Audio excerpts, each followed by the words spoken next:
జయ రాజా జయ రాజా జయ జయ స్తోత్రం జయ స్తోత్రం జయ జయ యేసు జయ యేసు జయ జయ క్రీస్తు జయ క్రీస్తు మరణము వెలసిన జయ యేసు మరణము ఓడెను జయ యేసు మరణము వెలసిన జయ యేసు మరణము ఓడెను జయ యేసు మరణ బలముసెను జయ యేసు మరణ బలముసెను జయ యేసు శరణము నీవే జయ యేసు జయ జయ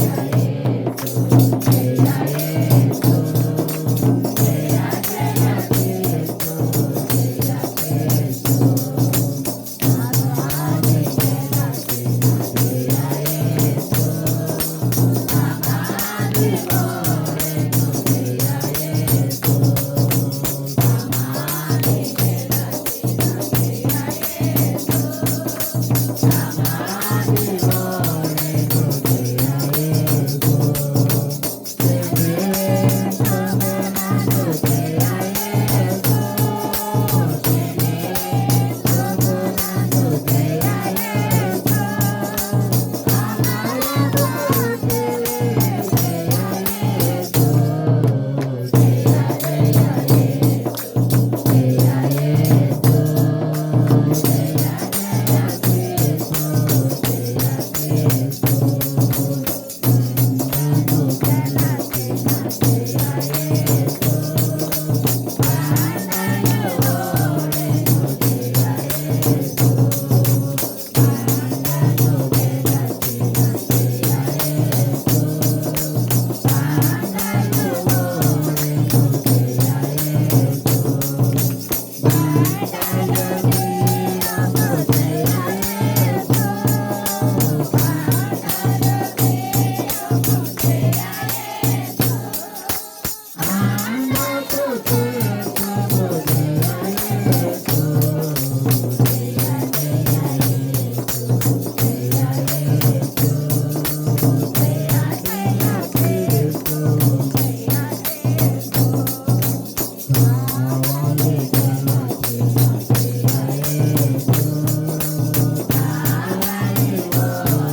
గడిచిన పునరుద్ధాన దినం నుండి పునరుద్ధాన దినం వరకు దేవుడు మనల్ని కాచి కాపాడి తిరిగి ఆయన మరొక నూతన ఈ పరిశుద్ధ దినములో ఈ పునరుద్ధాన పండుగ దినములో మనం చేరి ఆయన ఆరాధించడానికి ప్రభు ఇచ్చినటువంటి ఈ సమయాన్ని బట్టి ప్రభువును స్తుతించుకుందాం.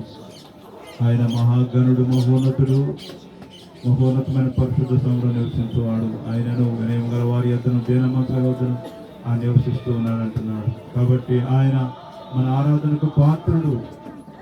ఆయన మీ కొరకు, నా కొరకు, మన కొరకు, మన స్థానంలో మన శిక్షను ఆయన భరించి ఆయన మనకు బదులుగా మరణించి తిరిగి లేచున్నారు. ఆయన తిరిగి లేవడం ద్వారా మనకు జీవము ప్రసాదించబడింది. మనము జీవించడానికి హక్కు దొరికింది. నిత్యము, నిరంతరము, నిత్య జీవంలో ప్రవేశించేటటువంటి భాగ్యం మనకు దొరికింది. కాబట్టి మనము ప్రభువును స్తుతించవలసిన వారమైనాము. ఇటు పునరుద్ధానైన దేవుడు మనకు దొరికినాడు.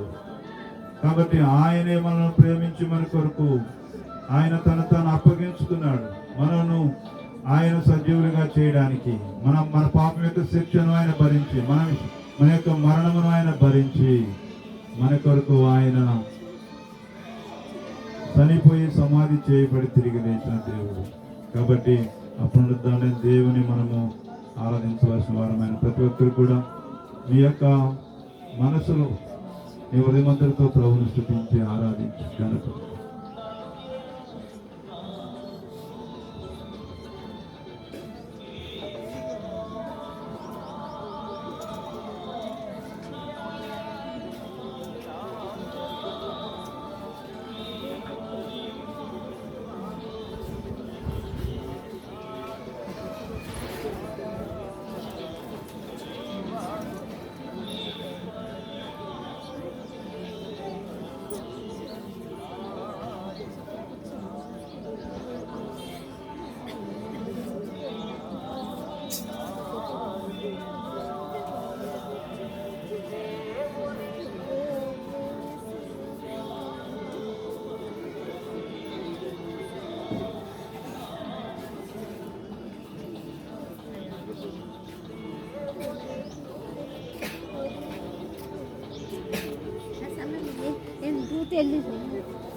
ప్రార్థన చేస్తున్నాం.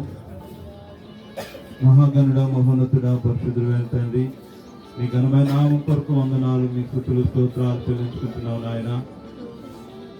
ప్రభువా, పాపంలో శాపంలో నశించిపోతున్న మమ్మలను ఆదాము ద్వారా మా అందరికీ మరణం సంప్రాప్తమైనది. పాపముల వచ్చి జీతం మరణము. అలాంటి మరణపోతులైన మమ్మలను నాయన మరణం నుంచి మమ్మల్ని విడిపించడానికి ఆయన శరీరధారిగా రక్త మాంసం ధరించుకుని లోకానికి వచ్చి పాపం మెరుగని నీవు మా కొరకు పాపంగా చేయబడి, మా కొరకు నలగొట్టబడి, మా శిక్షను, మా శాపమును, మా రోగములను, మా మరణపు శిక్షను మీరు అనుభవించి దేవా నీవు సమాధి చేయబడి తిరిగి 3వ దినము తిరిగి లేచిన దేవా, అందుకొరకు మీకు వందనాలు ప్రభువా, మీ స్తోత్రాలు అయ్యా. మేము మీకు ఏమిచ్చినా మీరు రుణం తీర్చలేము.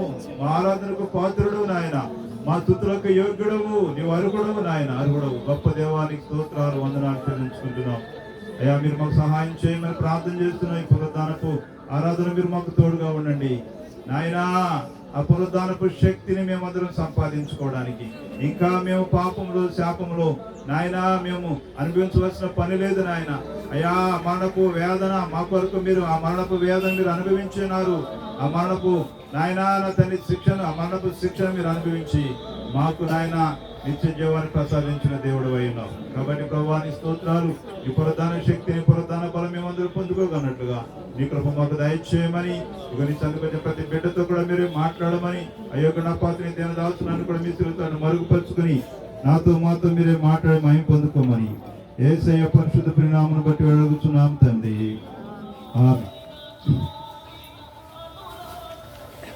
మంచిదండి. మీ అందరికీ మన ప్రభువును రక్షకుడైన యేసుక్రీస్తు నామములో మీ అందరికీ పునరుద్ధాన పండుగ శుభాకాంక్షలు తెలియజేస్తున్నాం. చూడండి, దేవుని యొక్క వాక్యం మనం చదవబడిన వాక్య భాగంలో మత్తయి సువార్త 28వ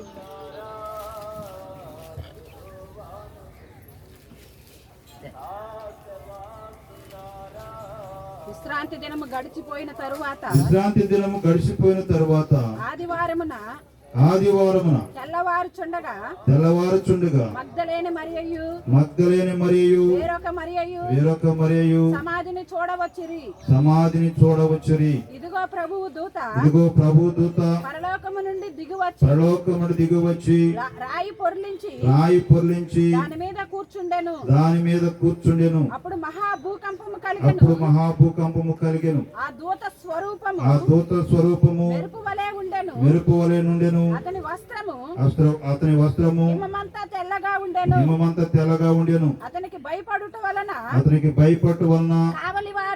కావలివారు వణకి చచ్చిన వారి వలె నుండిరి.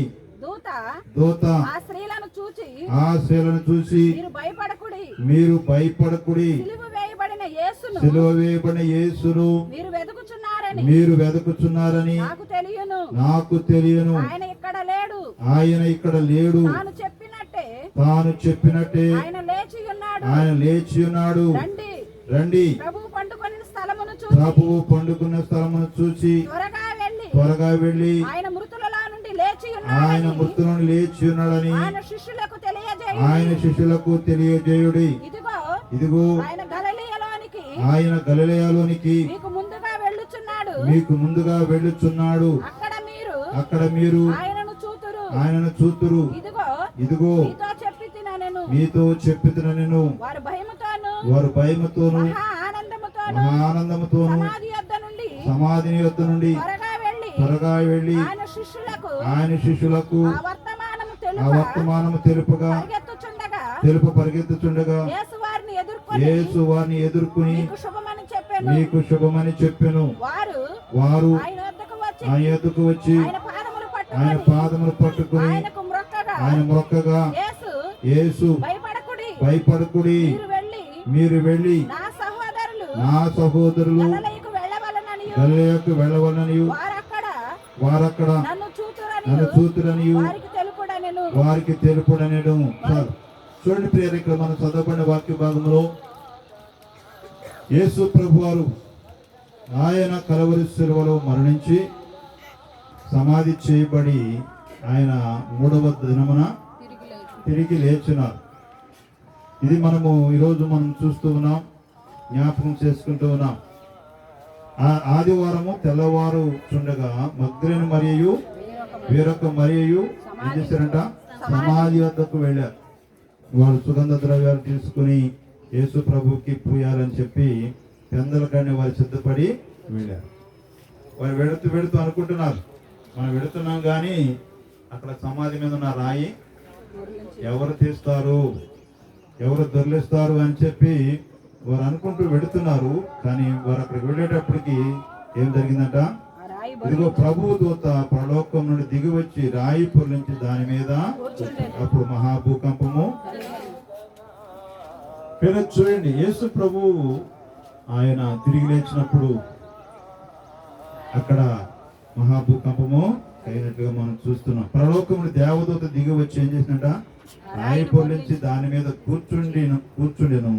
అప్పుడు మహాభూకంపము. అంటే యేసు ప్రభు తిరిగి లేవడానికి రాయి అడ్డమేం కాదు.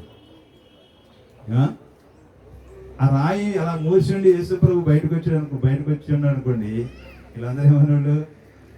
ఆయన తిరిగి లేవలేదని. అందుకే దేవదూత వచ్చి ఏం చేసింది?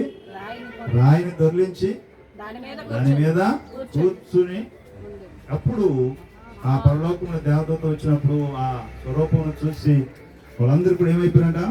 అతనికి భయపడటం వల్ల కావరి వాడు వణికి చచ్చిన వారి వలె అయిపోయారు. కాబట్టి అలాగూ దేవదూత వచ్చి అక్కడ కూర్చుంది ఆ రాయి మీద. ఎక్కడ కూర్చుంది? వీళ్ళందరూ కలిసి మరలా మనం దాన్ని తోసేసి ఆ సమాధికి మోతేసేద్దామని ఎంత ట్రై చేసి ఉంటారేమో. ఎందుకంటే అక్కడ మనం కింద చూస్తాం 11వ వచనం. వారు వెళ్ళుచుండగా ఆ, కావలి వారిలో కొందరు పట్టణములోనికి వచ్చి ఉమ్. జరిగిన సంగతులన్నిటినీ ప్రధాన యాజకులతో చెప్పిరి. ప్రధాన యాజకులతో చెప్పిరి. కాబట్టి వారు పెద్దలతో కూడి కాబట్టి వారు పెద్దలతో కూడి వచ్చి ఆలోచన చేసి ఆ సైనికులకు చాలా ద్రవ్యం ఆ సైనికులు చాలా ద్రవ్యం ఇచ్చి మేము నిద్రపోవచ్చుండగా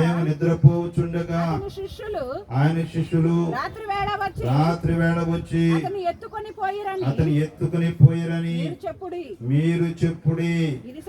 ఇది అధిపతి చెవిని పడిన ఎడల అతని సమ్మతపరచి మీకేమీ తొందర కలుగకుండా చేతుమని చెప్పిరి.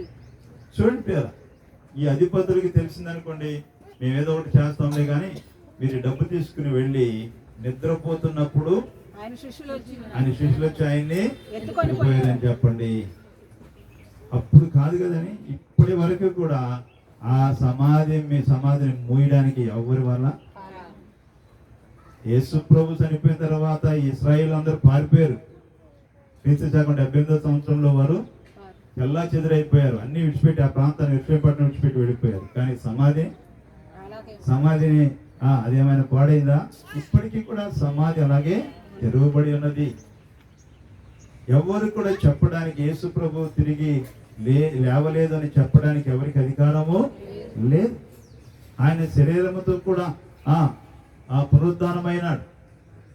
అక్కడ ప్రభు చెప్తారు కదా, మనము రెప్పపాటులు ఏం చేస్తామంట, ఈ శరీరము మార్పు నుండి అక్షయమైన దేహాన్ని ధరించుకుంటాం. యేసు ప్రభు మధ్యాకాశంలోకి వచ్చినప్పుడు మొదట ఎవరైనా లేస్తారంట? చూడండి, మొదటి దశలో రాసిన పత్రికలో 4వ అధ్యాయము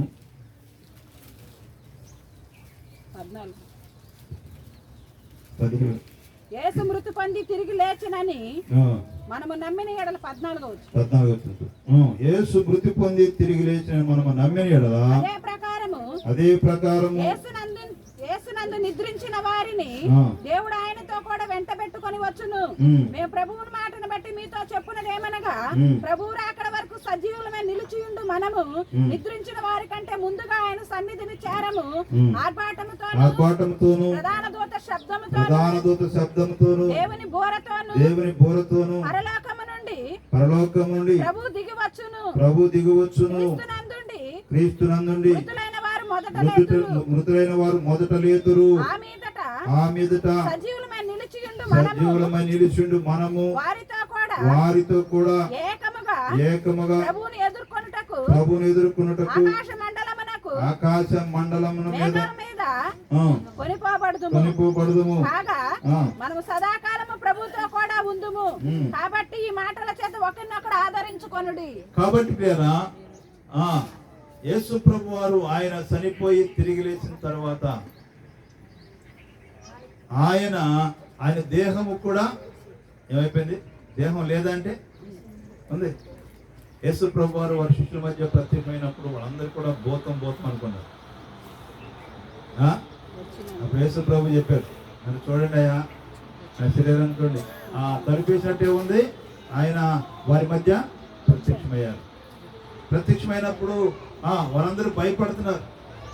యేసు ప్రభు మీకు సమాధానం కలుగుగాక అన్నాడు. అయినా సరే వాడు భయపడిపోతున్నారు. అప్పుడు చెప్పారు, భూతానికి రక్త మాంసాలు ఉండవు, మీరు నన్ను వచ్చి చూడండి, నా గాయాలు చూడండి అని చెప్పి ప్రభువు వారికి తాను ప్రత్యక్షపరుచుకున్నారు. అయితే మరి తలిపేసే ఉంది, ఆయన వచ్చేసాడు లోపలికి. మరి రక్త మాంసాలు లేవంటే రక్త మాంసాలు ఉన్నాయి. కాబట్టి అది ఏ దేహం? అది అక్షయ దేహం. ఏ దేహం అది? అక్షయ దేహము.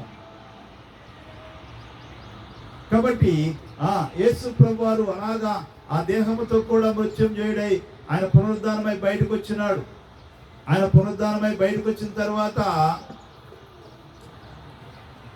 ఈ ఉదయం పూట వెళ్ళలేరు కదా, మగ్దలేని మరియా, వేరొక మరియా, ఇంకా కొంతమంది క్లోపా భార్య, వీళ్ళందరూ కూడా వెళ్ళి యేసు ప్రభుకి అంత సుగంధ ద్రవ్యాలు ఆయన లేస్తే అక్కడ లేరు. అప్పుడు ఆ దేవతలు చెప్తుంది, అమ్మా మీరు సిలువ వేయబడిన యేసుని మీరు వెతుకుతున్నారు నాకు తెలియను, కానీ ఆయన ఇక్కడ లేడు, ఆయన లేచి ఉన్నాడు.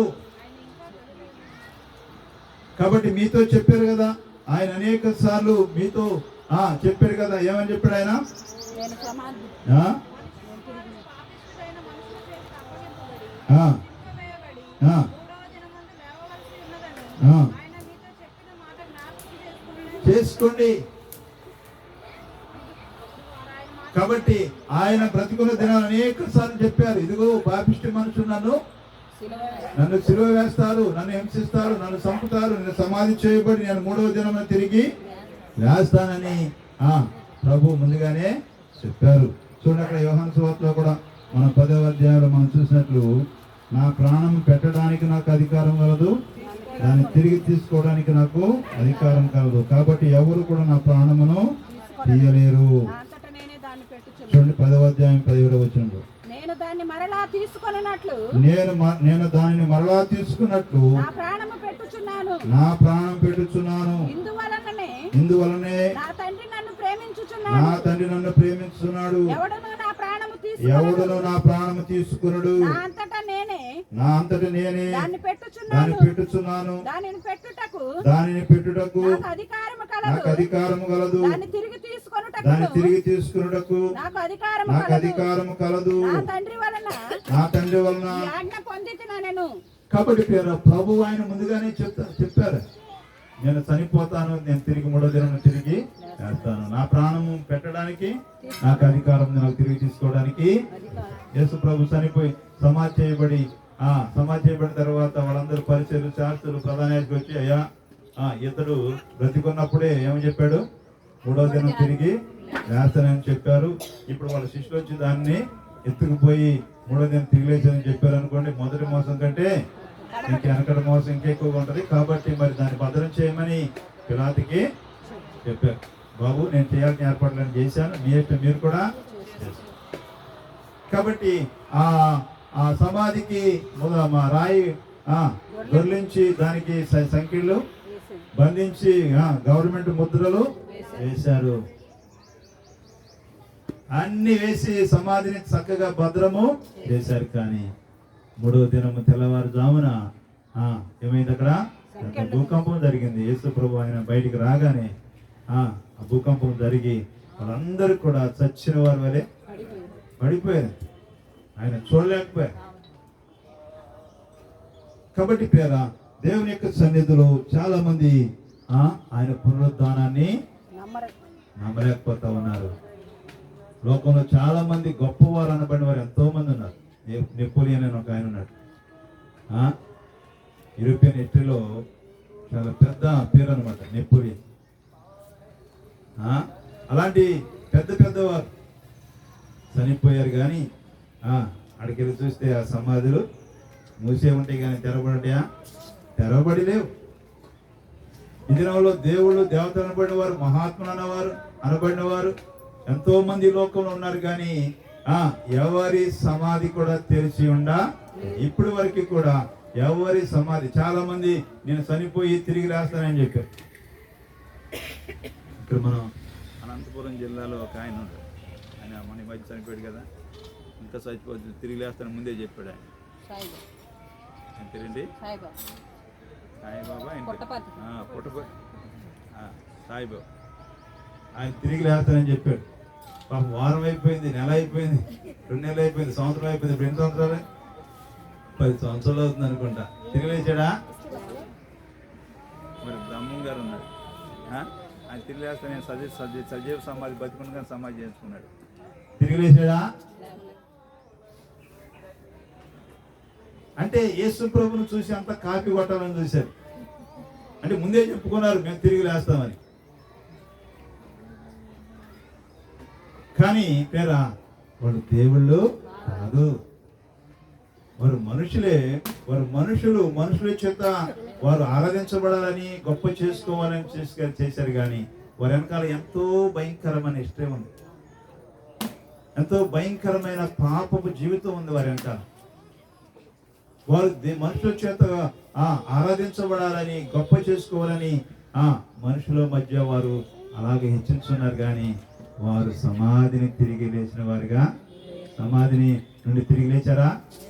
ఎవ్వరూ లేలేదు. ఇంతవరకు ప్రపంచములో ఎవ్వరు కూడా మరణమును జయించి తిరిగి లేచిన వారు మన ప్రభువు మాత్రమే ఆయన తిరిగి లేచిన వాడిగా ఉన్నారు.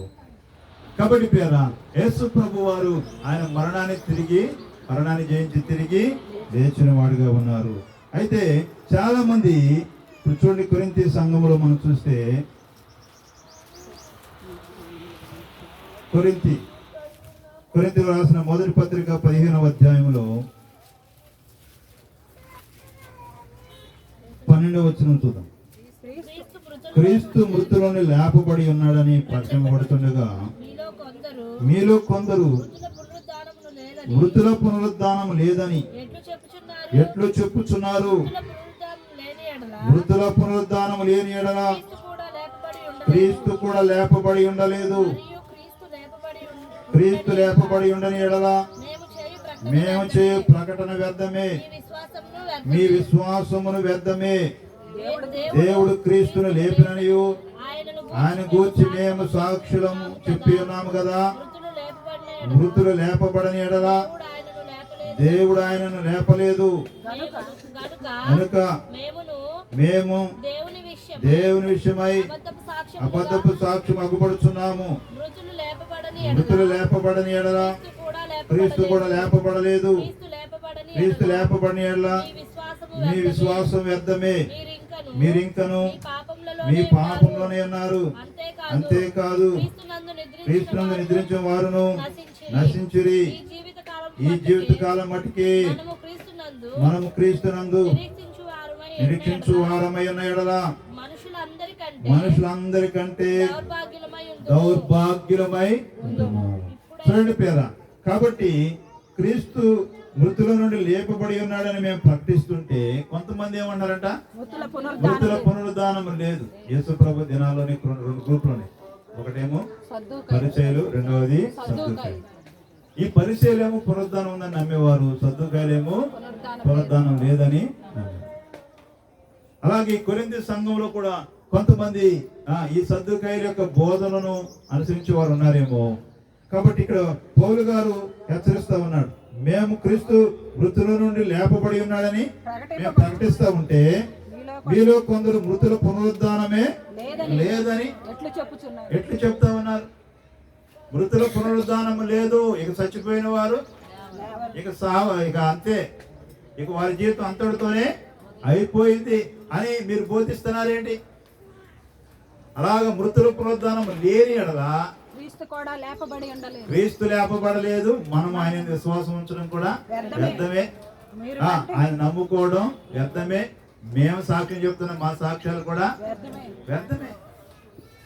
ఇదంతా వ్యర్థమే. యేసు ప్రభు తిరిగి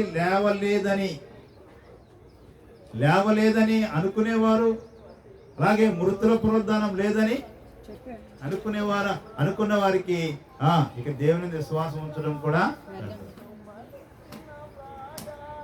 ఎందుకంటే యేసు ప్రభు చెప్పారు, ఆయన యోహాను సువార్త 5వ అధ్యాయం 28-29 ఏమన్నారు ఆయన, ఒక కాలం వస్తున్నది, అప్పుడు సమాధులు ఉన్న వారందరూ కూడా దీనికి ఆశ్చర్యపడకుడి, ఒక కాలం వచ్చుతున్నది,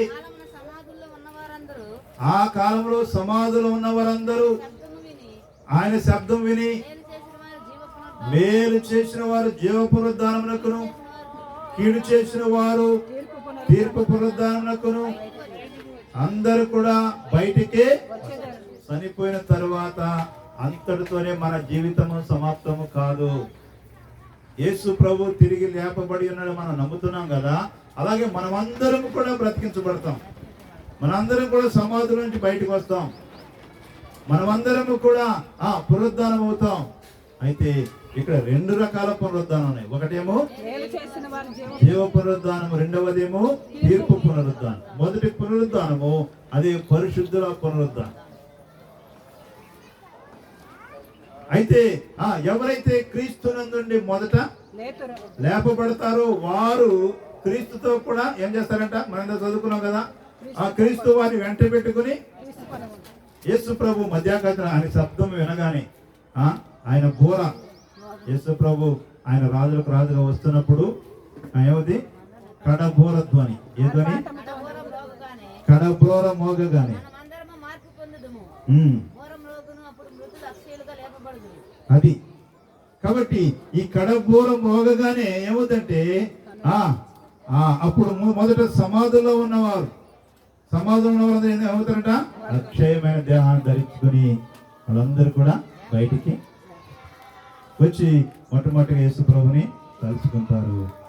తరువాత మనము ఇప్పుడు సంఘంగా ఉన్న మనము ఇప్పుడు దేవుడు అక్కడ వచ్చింది అనుకోండి, సమాధులు ఉన్నవారందరూ మొదట యేసు ప్రభుని కలుసుకుంటారు. ఆ తర్వాత మనము అక్షయమైన దేహాన్ని ధరించుకుని యేసయ్య దగ్గరికి అక్కడ 7 ఏండ్లు శ్రమలా విందా పరిశుద్ధులకు విందు కలుగుతుంది. అక్కడ మధ్యాకాశంలో యేసు ప్రభు ఈ మొదటి పునరుద్ధానంలో ఎవరైతే యేసుక్రీస్తు విశ్వాసం ఉంచి పరిశుద్ధంగా జీవించి దేవుని కొరకు బ్రతికారో వారికి అక్కడ విందుంటుంది. ఈ 7 ఏండ్లు మాత్రము భూలోకములో మహాశ్రమ. ఆ శ్రమల పేరేంటి? మహాశ్రమ. అందుకనే ప్రకటన అంటాడు, ఇప్పటి నుంచి మృతులు ఎందుకంటే వారు మహాశ్రమలను తప్పించుకున్నారు. కాబట్టి ఆ మహాశ్రమలు అంటే ఇప్పుడు చాలా మంది చాలా శ్రమ అనిపించి చచ్చిపోతారు అనుకోండి, అమ్మో చాలా శ్రమ అనిపించారు అనుకుంటారు. ఈ శ్రమలు ఆ శ్రమలకు ఏమాత్రము సాటి కావు. అక్కడ ఆ దినం ఉండే శ్రమలు చాలా భయంకరమైనవి. ఎవరైతే యేసుక్రీస్తు ప్రభువుని విశ్వాసం ఉంచరో, యేసు ప్రభుని ఎవరు నమ్మరో ఎడవబడుట అది మహా ఘోరమంట. కాబట్టి పేరా దేవుని యొక్క సన్నిధిలో మనము ఇక్కడ మృతుల పునరుద్ధానము లేదు అని చెప్పేవారు కొంతమంది బయలుదేరుతూ ఉన్నారు. అలాగా యేసు ప్రభు మృతుల పునరుద్ధానం లేదని ఎవరు చెప్తున్నారు? ఆ లెక్కన క్రీస్తు ప్రభు కూడా లేపబడి ఉండలేదు. అలాగే మన విశ్వాసం కూడా వ్యర్థమే అని దేవుని యొక్క వాక్యంలో పౌలు గారు హెచ్చరిస్తూ ఉన్నారు. కాబట్టి అక్కడ 19 ఈ జీవిత కాలం మటుకే మనం క్రీస్తునందు నిరీక్షించు వారమై ఎడల మనుషులందరికంటే. కాబట్టి మనము ఈ లోకములో మనం బ్రతకడానికి ఈ లోకం వరకే చచ్చిపోయిన ఎవడిపోతాడులే అని చెప్పి ఏదో స్వస్థత కొరకు ఏదో మేలు కొరకు ప్రభుని వెంబడించడం కాదు. మనము యేసు క్రీస్తునందు విశ్వాసం ఉంచడం ద్వారా మనము నిత్య జీవంలోనికి వెళ్ళాలి. నిత్య రాజ్యంలో మనం ప్రవేశించాలనేటువంటి నిరీక్షణతో విశ్వాసంతో మనము దేవుని వెంబడించవలసిన వారమై. కాబట్టి పేర దేవుని యొక్క సన్నిధిలో మనము ఈ మృతుల పునరుద్ధానం యేసు ప్రభు తిరిగి లేకపోయి చూడండి, అక్కడ 20 వచనం అంటాడు 15వ అధ్యాయంలో. ఇప్పుడైతే నిద్రించిన వారిలో ప్రథమ ఫలముగా క్రీస్తు మృతులలో నుండి లేపబడి ఉన్నాడు. మనుషుని ద్వారా మరణము వచ్చును కనుక మనుషుని ద్వారానే మృతుల పునరుద్ధానము కలిగెను. ఆదామునందు అందరూ ఎలాగు మృతి పొందుతున్నారు, అలాగుననే క్రీస్తునందు అందరూ బ్రతికింపబడుదురు. ప్రతివాడును తన వరసలోనే బ్రతికింపబడుదురు. ప్రథమ ఫలము క్రీస్తు.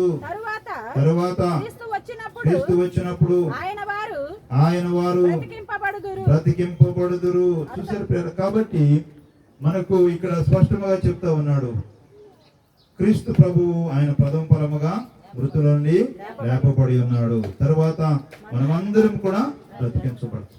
ఎలాగంటే ఆదామునందు అందరూ ఎలాగూ మృతి పొందుతున్నారో అలాగే క్రీస్తునందు అందరూ బ్రతికింపబడుదురు. ప్రతి వాడును తన వరసలోనే బ్రతికింపబడును. ప్రథమ ఫలము క్రీస్తు. తను క్రీస్తు వచ్చినప్పుడు ఆయన వారు బ్రతికింపబడుదురు. కాబట్టి పేద దేవుని సన్నిధిలో మనమందరము బ్రతికించబడతాము, మనమందరం పునరుద్ధానం అవుతాము. అయితే మనమందరము కూడా తిరిగి లేపబడతాం. అయితే మనము ఏ పునరుద్ధానంలో ఉంటాం? ఇక్కడ 2 పునరుద్ధానం ఉన్నాయంట. ఏ పునరుద్ధానము? అందరము లేపబడతాం, అందరూ సమాజం బయటకు వస్తాం. ఒకటేమో జీవ పునరుద్ధానము, రెండవది తీర్పు పునరుద్ధానం. ఈ మొదటి పునరుద్ధానంలో ఎవరు ఉండరు? ఈ మొదటి పునరుద్ధానము పరిశుద్ధుల పునరుద్ధానం. యేసు ప్రభు వారు ఆయన మధ్యాకాశంకి వచ్చినప్పుడు ఎవరైతే ఆయన కలుసుకోలేరో ఎవరైతే ఎడవబడతారో వారు ఏ పునరుద్ధానం వారు తీర్పు పునరుద్ధానానికి వారు బయటికి. అది ఎంతో భయంకరం పేరా. కాబట్టి మనం ఆ తీర్పులో నిలబడకుండా ఉండాలని ప్రభు ఈ లోకానికి వచ్చినారు. చూడండి, రోమీయులకు రాసిన పత్రికలో 6వ అధ్యాయంలో 6వ అధ్యాయము 8వ వచనం. మనము క్రీస్తుతో కూడా చనిపోయిన ఎడల మృతులలో నుండి లేచిన క్రీస్తు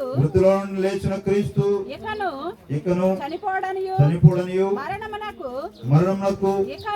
ఇకను ఆయన మీద ప్రభుత్వం లేదని ఎరిగి ఆయనతో కూడా జీవించుదమని నమ్ముచున్నాము. ఎలయనగా ఆయన చనిపోవుట చూడగా పాప విషయమై ఒక్కమారే చనిపోయిన గాని ఆయన జీవించుట చూడగా దేవుని విషయమై జీవించుచున్నాడు. అటువలే మీరును పాపం విషయమై మృతులుగాను దేవుని విషయమై క్రీస్తు యేసునందు సజీవులుగాను మిమ్ముని మీరే ఎంచుకొనుడి. చూడండి పేర, ఇక్కడ ఈ లోకంలో ఉండగానే మనము సజీవులముగా ఎంచుకోవాలి. మనము ఇక్కడ యేసు ప్రభు వారు చనిపోయి తిరిగి లేచినట్లుగానే మనం కూడా మన పాపం విషయమై ఏమవాలట? చనిపోవాలి. ఇక్కడ చూసారు, అటువలే మీరును పాపం విషయమై మృతులుగాను దేవుని విషయమై సజీవులుగాను మిమ్మల్ని మీరే ఎంచుకునుడి. అంటే మనం పునరుద్ధానం అవ్వాలి అంటే, ఆ పునరుద్ధాన శక్తిని మనం పొందాలి అంటే, మనం పాపము, నీలో ఉన్నటువంటి ఆ పాప స్వభావం నుంచి విడిపించడానికి ప్రభు ఈ లోకానికి వచ్చారు. కాబట్టి ఆ పాప స్వభావం నుంచి విడిపించడానికి దేవుడు శక్తి కలిగిన వాడు. ఆ పాపం యొక్క శిక్ష నుంచి విడిపించడానికి యేసుక్రీస్తు ఆయన చనిపోయి తిరిగి లేచినాడు. కాబట్టి ఇప్పుడు దేవుని యొద్దకు వచ్చిన మనము ఏం చేయాలంటే, మనము మన పాపం విషయమై మృతి చేయబడాలి. అంటే పాపాన్ని పాతి పెట్టాలి. పాపం విషయమై మనం మృతులుగాను దేవుని విషయమై క్రీస్తు యేసునందు సజీవులుగాను మిమ్మల్ని మీరే ఎంచుకునుడి. కాబట్టి ప్రియరా, దేవుని యొక్క సన్నిధిలో మనము మన పునరుద్ధానం, ఆయన యొక్క పునరుద్ధాన బలము, పునరుద్ధాన శక్తిని మనం పొందుకోవాలంటే మన పాపం విషయమై మనం ఏం చేయాలంట. అందుకని ఇక్కడ పౌలు గారు ఫిలిప్పీయులకు రాసిన పత్రికలో 3వ అధ్యాయంలో ఆయనకి ఎన్నో ఆధిక్యతలు ఉన్నాయి. చూడండి, 3వ అధ్యాయం 3వ వచనం. ఫిలిప్పీయులకు రాసిన పత్రిక, శరీరమును ఆస్పదము చేసుకునక దేవుని యొక్క ఆత్మ వలన ఆరాధించుచు క్రీస్తు యేసునందు అతిశయపడుచున్న మనమే సున్నతి ఆశ్రయించు వారము కావాలి అనంటే నేను శరీరమును ఆస్పదం చేసుకునవచ్చును. మరి ఎవడైనను శరీరమును ఆస్పదము చేసుకున్న దలిచిన యెడల నేను మరి ఎక్కువగా చేసుకునవచ్చును. 8వ దినమున సున్నతి పొందితిని. ఇశ్రాయేలు వంశపు వాడనై బెన్యామీను గోత్రములో పుట్టి హెబ్రీయుల సంతానమైన హెబ్రీయుడనై ధర్మశాస్త్ర విషయం పరిచయుడనై ఆసక్తి విషయము సంగమును హింసించిన వాడనై ధర్మశాస్త్రం వలన నీతి విషయము అనిందుడనై ఉంటని అయినను ఏవేవి నాకు లాభకరమై ఉండెను వాటిని క్రీస్తు నిమిత్తము నష్టముగా ఎంచుకొంటిని. నిశ్చయముగా నా ప్రభువైన యేసుక్రీస్తును గూర్చిన అతి శ్రేష్టమైన జ్ఞానము నిమిత్తమై సమస్తమును నష్టముగా ఎంచుకొనుచున్నాను. క్రీస్తును సంపాదించుకుని ధర్మశాస్త్రం మూలమైన నా నీతిని గాక క్రీస్తునందలి విశ్వాసం వలన నీతి అనగా విశ్వాసమును బట్టి దేవుడు అనుగ్రహించు నీతి గలవాడనై ఆయన యందు అగుపడు నిమిత్తము ఏ విధము చేతనైనను మృతులలో నుండి నాకు పునరుద్ధానము కలగవలెనని పునరుద్ధానం కలగవలెనని ఆయన మరణ మరణ విషయములో సమాన అనుభవం సమాన గలవాడనై ఆయనను ఆయనను ఆయన పునరుద్ధాన పునరుద్ధాన బలమును ఎరుగు ఎరుగు నిమిత్తమును నిమిత్తమును ఆయన శ్రమలలో పాలివాడనొకటి ఎట్టిదో ఎరుగు నిమిత్తమును సమస్తమును నష్టపరుచుకొని వాటిని పెంటతో సమానముగా ఎంచుకొనుచున్నాను. చూడండి ప్రియ, ఎలాగైనా సరే నాకు పునరుద్ధాన బలము కావాలి, పునరుద్ధాన శక్తి నాకు కావాలి. ఆ పునరుద్ధాన బలము నిమిత్తం ఈయనకి ఎన్ని లాభాలు అని చెప్పుకుంటూ వస్తున్నాడు. 8వ దినం నేను ఏం చేశాడ?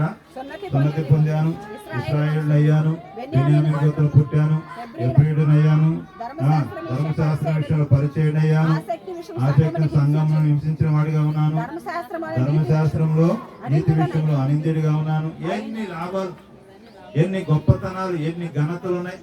కానీ వీటన్నిటిని బట్టి ఆయన ఈ నీతి పరలోకానికి చేర్చేది. ఇవన్నీ ఇశ్రాయేల్ గోత్రంలో ఉన్నాడు, బెన్యామీను గోత్రం ఉన్నాడు, హెబ్రీయుడిగా ఉన్నాడు, ధర్మశాస్త్రం నీతి విషయంలో అతను అనింద్యుడిగా ఉన్నాడు. మరి అది పరలోకానికి చేర్చుద్దా? ఎందుకంటే దేవుని యొక్క వాక్యం ధర్మశాస్త్రము పాపములకు శిక్ష వేసింది. ఏం చేసింది? పాపములకు జీతము మరణం అని చెప్పింది. కానీ మరి ఆ మరణ శిక్ష నుండి మానవుని తప్పించడానికి తను ఏమి అంటే పాపం చేసినప్పుడల్లా ఒక గొర్రె పిల్లనో మేక పిల్లనో లేదా ఒక పౌరం తీసుకెళ్లి బలిస్తే ఆ పాపం పరిహరించబడింది. కానీ ఆ శాశ్వతమైన పరిహారము మానవునికి కలగలేదు. కాబట్టి పేరా యేసుక్రీస్తుడు వచ్చిన తర్వాత ఆయన మన కొరకు శాశ్వతముగా ఆయన మన కొరకు బలి చేయబడి ఆయన మనను పాపం నుంచి విడిపించి నిత్య జీవానికి వారసులుగా చేశారు. కాబట్టి ఆయన విశ్వాసం ఉంచడం ద్వారానే మనం ఏమవుతాం? నీతిమంతులుగా తీర్చబడతాం. ఇక్కడ 9వ వచనంలో క్రీస్తును సంపాదించుకుని ధర్మశాస్త్ర మూలమైన నా నీతిని గాక క్రీస్తునందరి విశ్వాసం అనే నీతి అనగా విశ్వాసం బట్టి దేవుడు అనుగ్రహించు నీతి గలవాడనై ఆయన అగ్గుపుడు నిమిత్తము ఏ విధము చేతనైన మృతుల నుండి నాకు పునరుద్ధానము కలగవనని ఆయన మరణ విషయంలో సమానము గలవాడనై ఆయనను ఆయన పునరుద్ధాన బలమును ఎరుగు నిమిత్తము ఆయన శ్రమలలో పాల్గొనేట్టు ఎరుగు నిమిత్తమును సమస్తం నష్టపరుచిన వాటిని పెంటతో సమానముగా ఇలా దేవుని విశ్వాసం ఇచ్చిన మనము ఆయన పునరుద్ధాన బలం పొందాలి అంటే, ఆయన పునరుద్ధాన శక్తిని సంపాదించుకోవాలంటే ఏం చేయాలి? మనం ఈ లోకమును ఉన్న వాటి అన్నిటిని కూడా ఏం చేయాలంట? నష్టముగాను పెంటగా ఎంచుకోవాలి. ప్రభు అందుకే చెప్పారు, తన శిష్యులను తనను వెంబడిస్తున్న శిష్యులైన వారికి ఆయన నేర్పించారు. ఆయన ప్రభు అన్నాడు, నాకంటే ఎక్కువగా మీరు దేన్ని ప్రేమించినా చూడండి అక్కడ అంటాడు కదా మత్తయి సువార్త 10వ అధ్యాయంలో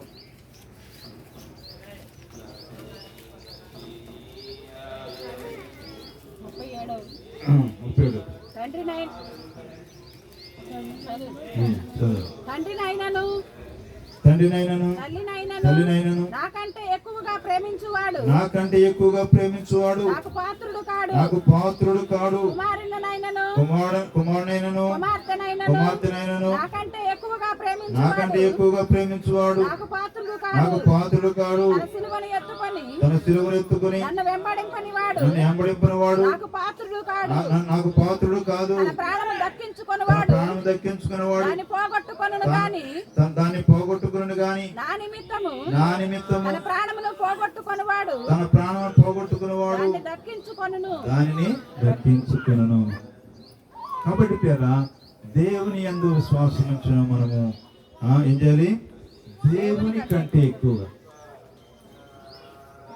అంటే దేవుని వెంబడించడానికి, పరిశుద్ధంగా జీవించడానికి, ఆయన వాక్యం నమ్మే వాక్యంకు లోబడి నడుచుకోవడానికి ఏది మనకు అడ్డుగా ఉండకూడదు. సెయింట్ ఫ్రాన్సిస్ గారు ఆయన మా నాన్నగారు అంటే ఫ్రాన్స్ దేశంలో మంచి వ్యాపారం చేయాలని తన కుమారుడికి ఏం పెట్టారంటే ఫ్రాన్సిస్ అని పేరు పెట్టారు. అయితే యవన కాలానికి వచ్చిన తర్వాత ఆయన మంచి వ్యాపారం చేయాలని, లేకపోతే మంచిగా సైన్యంలో చేరాడు, యుద్ధం చేయాలని, జయించాలని. కానీ జబ్బు వచ్చి హాస్పిటల్లోకి వెళ్ళాడు. హాస్పిటల్కి వెళ్తున్నప్పుడు, హాస్పిటల్లో పరిచయం చేస్తున్నప్పుడు అక్కడ నర్సు గారు ఒక న్యూ టెస్ట్మెంట్ ఇచ్చారు. ఆ న్యూ టెస్ట్మెంట్ చదువుతున్నప్పుడు అక్కడ దేవుని యొక్క వాక్యం అతనితో మాట్లాడుతుంది. ఒకడు లోకమంతా సంపాదించుకొని తన ప్రాణమును పోగొట్టిన వానికి ఏమీ ప్రయోజనం అనే మాట ఆయన పట్టుకుందండి వాక్యం చదువుతూ ఉండగా. అంతే, అక్కడే పశ్చాత్తాపడ్డాడు.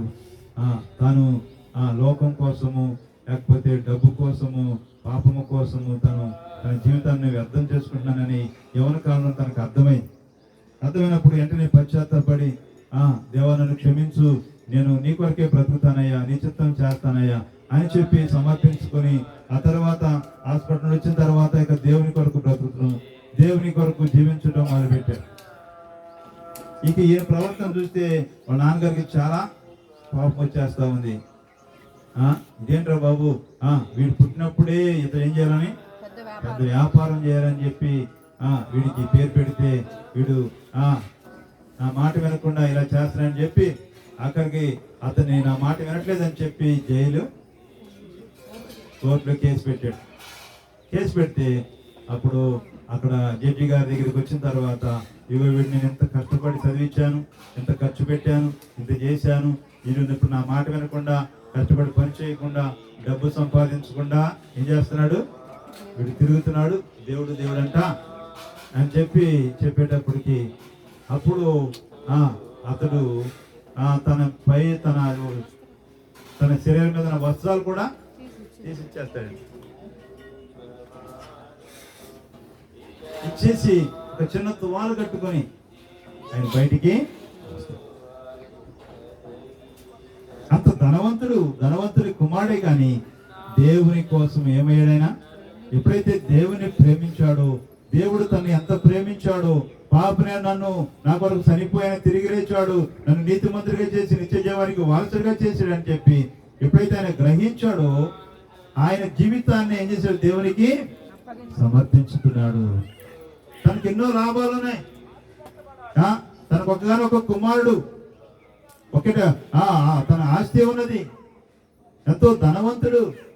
కానీ దేవుడు తన కొరకు సిద్ధపడినటువంటి నిత్య రాజ్యాన్ని సంపాదించుకోవడానికి ఈ లోకంలో ఉన్న వాటి అన్నిటినీ కూడా, ఎంతో సుఖము, సౌఖ్యము, డబ్బు, ఎంతో లోకము అతని ముందు కనపడుతుంది. కానీ వాటన్నిటినీ కూడా ఏం చేశాడైనా తృణప్రాయముగా వాటన్నిటిని విసర్జించి దేవునే ప్రేమించాడు. కానీ ఆ తల్లిదండ్రులైనను, ఆ డబ్బునైనను, ఆ వ్యాపారైనను దేనిని కూడా ప్రేమించలేకపోయాడు. కాబట్టి దేవుని యొక్క ప్రేమ, ఆయన నీ కొరకు సిద్ధపరిచినటువంటి ఆయన రక్షణ, దేవుడు సిద్ధపరిచినటువంటి ఈ పునరుద్ధాన శక్తి, నిన్ను పాపంలో నుండి, శాపంలో నుంచి, నిత్య మరణం నుంచి విడిపించడానికి దేవుడు ఆయన నీ కొరకు ఎంత గొప్ప కార్యం చేశాడో, ఆయన నీకు బదులుగా మరణించి, నాకు బదులుగా మరణించి, మన స్థానమును ఆయన పొంది ఆయన మనను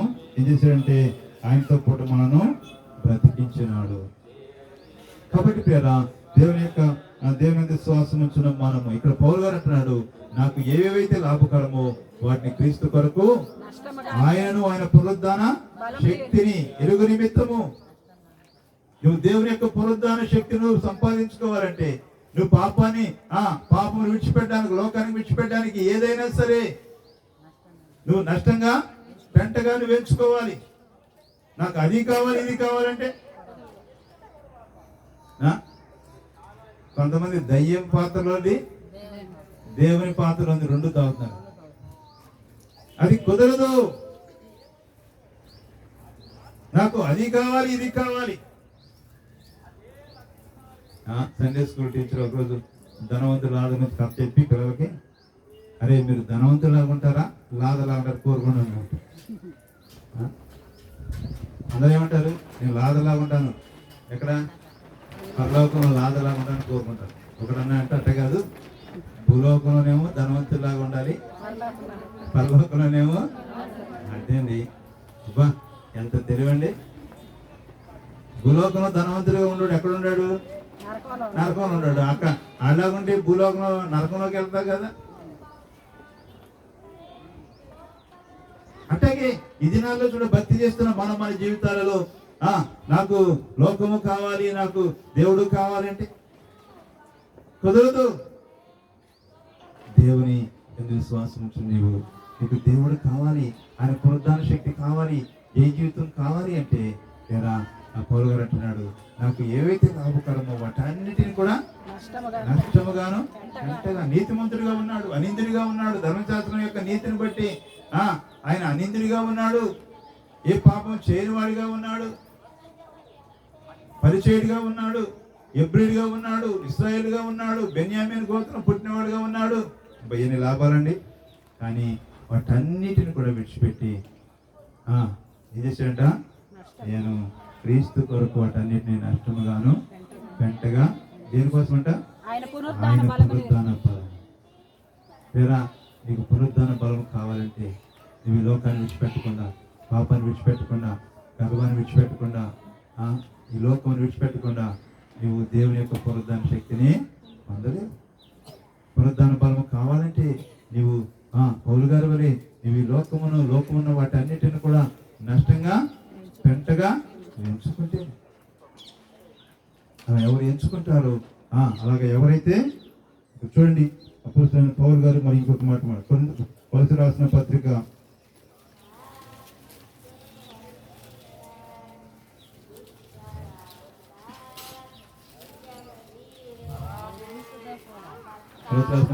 3వ అధ్యాయం. మీరు క్రీస్తుతో కూడా లేపబడిన వారైతే పైనున్న వాటి మీదనే గాని పైనున్న వాటిని వెదకుడి. అక్కడ క్రీస్తు దేవుని కుడి పార్శ్వం ముందు కూర్చుని ఉన్నాడు. పైనున్న వాటి మీదనే గాని భూ సంబంధమైన వాటి మీద మనసు పెట్టుకొనకుడి. ఏలయనగా మీరు మృతి పొందుతిరి, మీ జీవము క్రీస్తు కూడా దేవుని యందు దాచబడి ఉన్నది.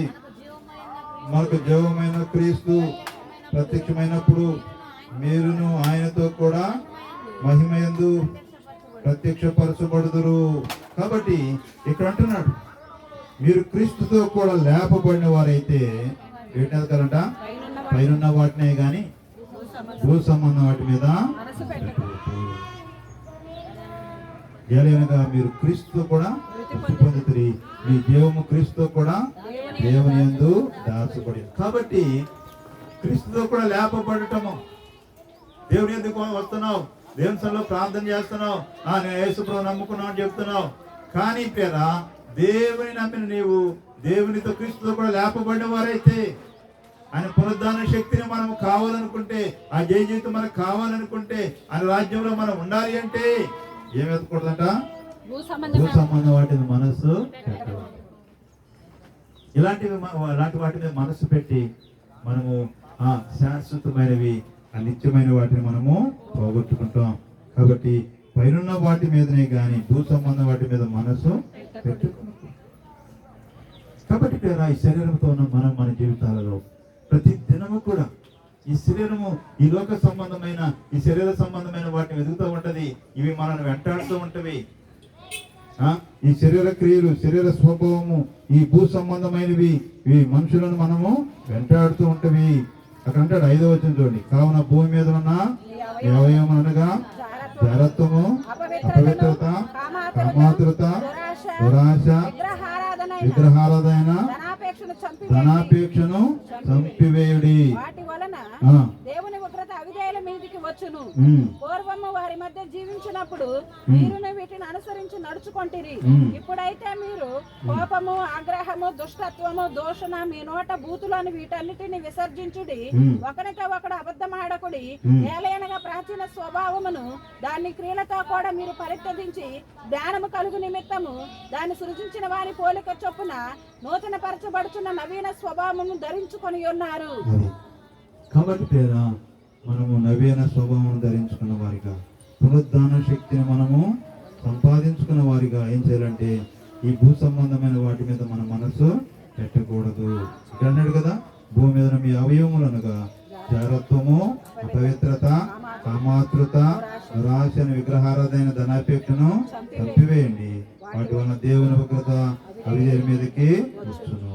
కాబట్టి పేరా ఇవి భూ సంబంధమైనవి, ఈ భూ సంబంధమైనవి, ఈ శరీర సంబంధమైనవి.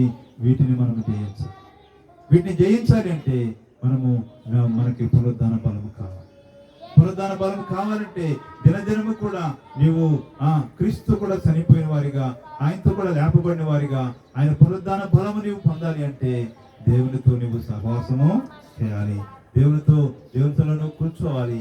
దేవుని సన్నిధిలో నువ్వు నలగొట్టుకోవాలి. పౌలు గారు అందుకే అంటాడు, మీకు బోధించిన తర్వాత కూడా నేను భ్రష్టుడైపోతానేమో అని చెప్పి నేను నలగొట్టుకొనుచు ఆ శరీరాన్ని లోపరుచుకొనుచున్నాను. కాబట్టి ఈ పునరుద్ధాన బలం, ఈ శరీరము, ఈ శరీర కోరికలు లేకపోతే భూ సంబంధమైనవి, ఇవి మనల్ని మోసం చేయకుండా, మనం పడిపోకుండా ప్రతి దినము కూడా ఆయన పునరుద్ధాన శక్తి మనం పొందాలి. ఆయన దగ్గర కూర్చోవాలి. ఆయన రక్తమును నువ్వు తీసుకోవాలి.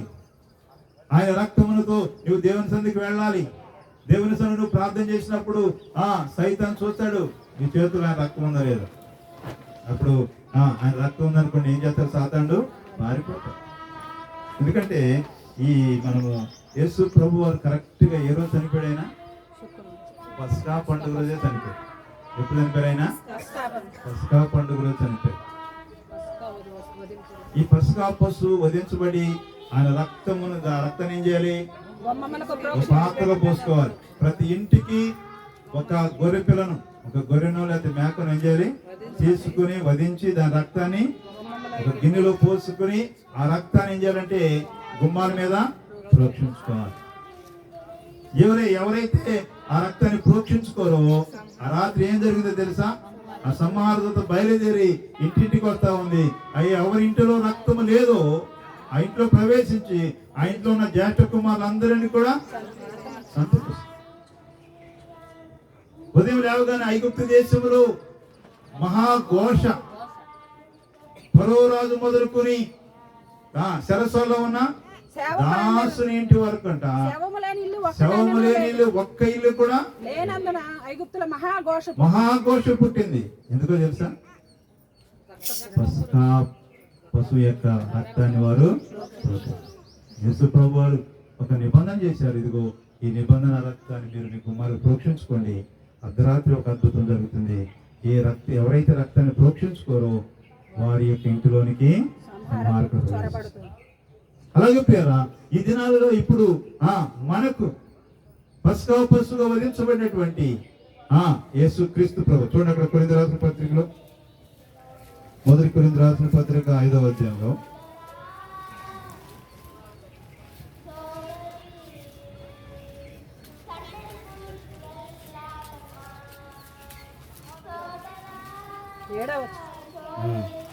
మీరు పులిపిండి లేని వారు గనుక క్రొత్త ముద్ద అవుటకై ఆ పాతదైన పులిపిండిని తీసి పారవేయుడి. ఇంతేగాక క్రీస్తు అను మన పస్కా పశువు వధింపబడెను గనుక పాతదైన పులిపిండితోనైనను దుర్మార్గతయు దుష్టత్వమునను పులిపిండితోనైనను కాకుండా నిష్కాపట్యమును సత్యమునను పులియని రొట్టెతో పండుగ ఆచరింతుము.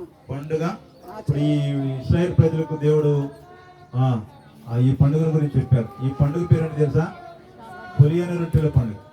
ఏ పండుగ? పస్కా పండుగ పేరేంటి? ఇంకొక పేరు పులియని రొట్టెల పండుగ. ఈ 7 రోజులు వీళ్ళు ఏం తినాలి? పులిసిన రొట్టెలు తినకూడదు. ఈ రోజు వండుకున్నాను మళ్ళీ తెల్లారి మిగిలితే తిన మళ్ళీ వేస్ట్ అయిపోద్దని చెప్పి ఏం చేస్తాం? మజ్జిగో లేకపోతే పచ్చడి వేసుకుని తినేస్తాం. కానీ అట్ట కుదరదు. ఏం చేయాలంట? పారేయటమే కానీ ఏం చేయాలి? పులిచిపోకుండానే తినాలి.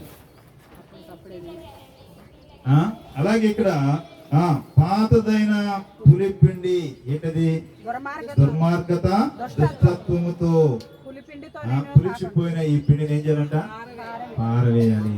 కాబట్టి ఈ పాపమని పులిసిన పిండి, ఆ పిండితో ఉంటే పులిసిన పిండి తిన్న వారిని ఏం చేస్తారంట? ఆ సమాజంలో నుంచి వెలివేయటం కాదు, ఆ సమాజంలో నుండి అతను వారిని చంపేస్తారు. అతను ఏం చేస్తారు? రాళ్ళతో కొట్టి పులిసిన రొట్టెలు తిన్నవారు. కాబట్టి పేరా ఈ పులిసిపోయిన పిండి, ఈ పాపం అనే పిండి, దుర్మార్గత, దుష్టత్వము, మరి జారత్వము, అపవిత్రత, ఇలాంటి పులిసిపోయిన పిండితో నువ్వు పండుగను ఆశ్రయించావు అనుకోండి, అలాంటి వారు ఇశ్రాయేలు జనాంగంలో నుంచి కొట్టివేస్తారని అక్కడ దేవుని యొక్క వాక్యం చెప్పింది. కాబట్టి పులిసిన పిండిలో కొంచెమైనను ఏముండకూడదు, ఉండకూడదు. పులియని రొట్టెలతో మనం ఏం చేయాలి? పండుగ ఆచరించాలి. అలాగే క్రీస్తును పసుకా పశు మన కొరకు వధింపబడిన కనుక, కాబట్టి అక్కడ వారు రక్తాన్ని ప్రోక్షించుకున్నప్పుడు ఐగుప్తు దేశంలో ఉన్నప్పటికీ కూడా ఇశ్రాయేలులో ఏ ఒక్క ఇంటిలోనికి కూడా సంహారకుడు ప్రవేశించలేదు. ఎవరి కుమారుడు, జ్యేష్ఠ కుమారులు చనిపోలేదు. అందరూ చాలా సంతోషంగానే ఉన్నారు. అలాగే ప్రియరా, ఈ దినాలలో కూడా మనము మన జీవితాలలో కూడా యేసు రక్తము ప్రోక్షించబడాలి. మన కొరకై వధింపబడిన ఆ పసుకా పశు యొక్క పసుకా పశువు వధింపబడిన క్రీస్తు రక్తాన్ని మనం ప్రోక్షించుకోవాలి. క్రీస్తు యొక్క పునరుద్ధాన శక్తిని మనం సంపాదించుకోవాలి. అంటే లేదా మనము క్రీస్తు రక్తంలో కడగబడాలి. అందుకని యోహాను సువార్తలో మనం చూస్తాం కదా, యోహాను పత్రిక మొదటి అధ్యాయము 9వ వచనం చూడండి.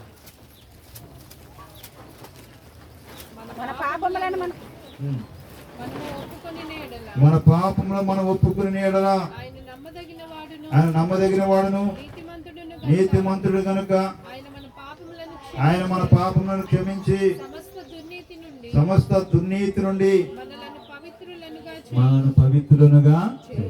కాబట్టి పేర మన పాపములను ఆయన రక్తంలో కడుక్కోవాలి. అక్కడ 8వ వచనం ఉంటుంది కదా, 8వ 7వ వచనంలో, అప్పుడు ఆయన కుమారుడైన యేసు రక్తము ప్రతి పాపం నుండి మనల్ని పవిత్రులుగా చేయను. మన పాపం లేని వారమని చెప్పుకుని మనల్ని మనమే మోసపుచ్చుకుంది, మరియు మనలో సత్యము ఉండదు. మన పాపం మనం ఒప్పుకుని ఆయన నమ్మదగిన వాడును నీతిమంతుడు కనుక సమస్త దుర్నీతి నుండి మనం పవిత్రులుగా. చూడండి అక్కడ. అలాగే ప్రకటన గ్రంథము 7వ అధ్యాయంలో అక్కడ యోహాను గొప్ప సమూహానికి తెల్లని వస్త్రాలు ధరించుకున్న వారిని చూస్తూ ఉన్నాడు. చూడండి 13వ వచనం, 7వ అధ్యాయం 13వ వచనంలో, పెద్దలలో ఒకడు తెల్లని వస్త్రము ధరించుకుని ఉన్న వీరెవరు, ఎక్కడి నుండి వచ్చారని ఆయన అడిగాను.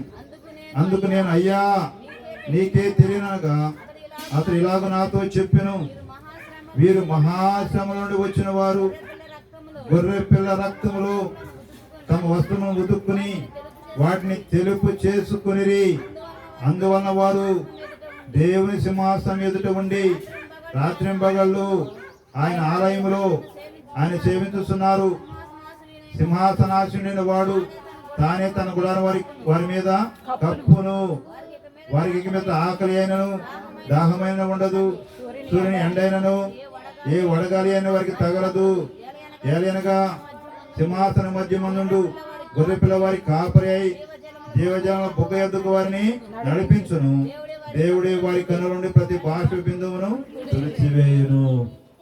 కాబట్టి ఎవరైతే క్రీస్తు రక్తంలో కడగబడతారో, నీ పాపముల కొరకు కార్చిన క్రీస్తు రక్తములో ఎవరైతే పశ్చాత్తపడి తన పాపను ఒప్పుకొని, ప్రభువా నీవు నా కొరకు బలి చేయబడ్డావు, నా పాపను పరిహారంగా చెల్లించావు, నా పాపను క్షమించండి ప్రభు అని చెప్పి ఎవరైతే పశ్చాత్తపడి క్రీస్తు రక్తంలో కడగబడతారో వారు ఎలా ఉంటారంట? తెల్లని వస్త్రములు ధరించుకున్న వారుగా, వారు గొర్రెపిల్ల రక్తము తమ వస్త్రమును ఉతుక్కున్న వారిగా ఉంటారు. కాబట్టి పేరా ఆయన పునరుద్ధాన శక్తి, ఆయన పునరుద్ధాన బలము ఏంటంటే, నువ్వు యేసు క్రీస్తుని నువ్వు ప్రభుగా అంగీకరించి, ఆ రక్షకుడు అంగీకరించి, అవును ప్రభు నువ్వు నా కొరకు చనిపోయావు, నా కొరకు నువ్వు సమాధి చేయబడ్డావు, తిరిగి లేచావు అని చెప్పి మనం ఏం చేయాలి? ఆయన యందు విశ్వాసం ఉంచాలి, మన నోటితో ఒప్పుకోవాలి. చూడండి అక్కడ రోమ్ రాసిన పత్రికలు 9వ అధ్యాయం చూడండి, 10వ అధ్యాయం 9వ. అదేమనగా యేసు ప్రభువుని నీ నోటితో ఒప్పుకొని, యేసు ప్రభువుని నోటితో ఒప్పుకొని దేవుడు మృతులలో నుండి ఆయనను లేపినని నీ హృదయమందు నీ ఎడల హృదయం ముందు విశ్వసించిన ఎడల నీవు నీవు రక్షింపబడుదువు. రక్షింపబడదు. ఎలయనగా ఎలయనగా నీతి నీతి కలుగునట్లు కలుగునట్లు మనుషుడు హృదయములో హృదయములో విశ్వసించును, రక్షణ రక్షణ కలుగునట్లు నోటితో ఒప్పుకొనును. నోటితో ఒప్పుకొనును. కాబట్టి ప్రియరా, దేవుని యందు విశ్వాసం ఉంచిన మన జీవితాలు ఇక్కడ యేసు ప్రభు అని ఏం చేయాలంట? ఈ నోటితో ఒప్పుకోవాలి. ఆయన నా ప్రభువు, ఆయన నా రక్షకుడు, ఆయన నా కొరకు చనిపోయి తిరిగి లేచినాడు అని చెప్పి నీవు ఆయన యందు విశ్వాసం ఉంచి, నీ హృదయంలోనే విశ్వాసం ఉంచాలి, నీ నోటితో నీవు ఒప్పుకోవాలి.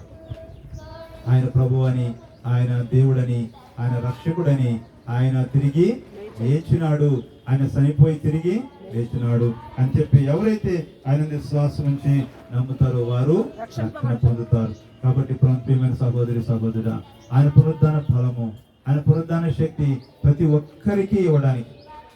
ఎవరైతే దేవుని సందుకు వచ్చి నీవు అయ్యా నేను ఈ పాపాన్ని జయించలేకపోతున్నాను, లేదా ఈ లోకాన్ని జయించలేకపోతున్నాను, ఇదిగో నేను ఈ శ్రమలలో నుండి నేను ఈ శ్రమలను జయించలేకపోతున్నాను, ఈ అవమానాన్ని జయించలేకపోతున్నాను, ఏ విషయంలో నీవు ఓడిపోతున్నావు, ఏ విషయంలో నీవు జయించలేకపోతున్నావో నీ వాటిని ప్రభు దగ్గర ఒప్పుకో. ఓడిపోకుండా మనం జయమును చూడలేం. ఇప్పుడు పేతురు అనేకసార్లు ఓడిపోయారు, కానీ పశ్చాత్తాపడినప్పుడు ఏం చేశాడు దేవుడు? ఆయన్ని ఎంత ఉన్నతమైన మెట్టుగా లేవనెత్తాడు. కాబట్టి నువ్వు ఒక ఉన్నతమైన మెట్టుకు లేవనెత్తబడాలి అంటే నీ ఓడిపోయిన స్థితిని ఏం చేయాలి? మన దేవుని సన్నిధిలో ఒప్పుకోవాలి. పేతురు దేవుని సన్నిధిలో ఎంత పశ్చాత్తాపడ్డాడు. యేసు ప్రభువుని ఆయన ఎరగనని 3 సార్లు వంకినాడు. యేసు ప్రభువుని వదిలేసి మరి వెనక్కి వెళ్ళిపోయినాడు. కానీ తెరా ఆ వాటిమలన్నిటి విషయమై పేతురు ఎంత పశ్చాత్తాప పడినాడు. ఆ పెంతెకొస్తు పండుగ దినమున దేవుడు ఆయన బలంగా. కాబట్టి ఓడిపోయిన నీవు బలహీనమైన నీవు ఎక్కడ నీవు ఓడిపోయావో, ఎక్కడ బలహీనమైపోయావో, ఏ పరిస్థితిలో ఉన్నా సరే నువ్వు దేవునితో పశ్చాత్తాపడితే, దేవునితో కన్నీరు కారిస్తే, ప్రభువా నీవు నా ప్రభుడు అయ్యా, నువ్వు నా దేవుడు, నా కొరకే చనిపోయి తిరిగి లేచావు, నీ రక్తం నన్ను కడిగయ్యా, నేను ఈ బలహీనతలో ఉన్నానయ్యా, ఈ పాపంలో ఉన్నానయ్యా, ప్రతి దుఃఖంలో ఉన్నానయ్యా, ఈ వేదనలో ఉన్నానయ్యా, ఈ నష్టంలో ఉన్నానయ్యా, నాకు నీ పునరుద్ధాన బలము కావాలి, నీ పునరుద్ధాన శక్తి నాకు కావాలి, నాకు జయము కావాలి చెప్పి నువ్వు దేవుని సన్నిధిలో మొరపెట్టినట్లయితే, దేవుని సహాయాన్ని కోరుకుంటే ఆయన అందరికీ ధారాళముగా ప్రార్థన చేసుకున్నాం.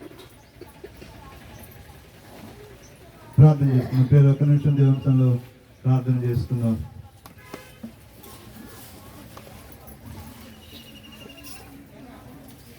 మనమందరం కూడా తిరిగి లేపబడతాం. యేసు ప్రభు ఆయన సమాధి చేయబడి చనిపోయి తిరిగి లేచినట్లుగా నీవు నేను మనం అందరం కూడా అందరూ యేసు ప్రభువును విశ్వాసం ఉంచిన వారే కాదు, విశ్వాసం ఉంచని వారికి కూడా ప్రతి మానవుడు కూడా చనిపోతాడు, తిరిగి లేపబడతాడు. ప్రతి వారికి పునరుద్ధానం ఉన్నది. కానీ యేసు క్రీస్తును విశ్వాసం ఉంచిన వారు జీవ పునరుద్ధానమునకు. ఎవరైతే యేసుక్రీస్తు రక్షకుడుగా ప్రభువుగా నా కొరకు నువ్వు చనిపోయావు నాయన, నా కొరకు నువ్వు చనిపోయావు, నా కొరకు నువ్వు ప్రాణం పెట్టావు, నా కొరకే నువ్వు తిరిగి లేచున్నావు అని ఎవరు ఒప్పుకుంటారు, ఎవరు విశ్వాసం ఉంచుతారు, నీ నోటితో ఒప్పుకొని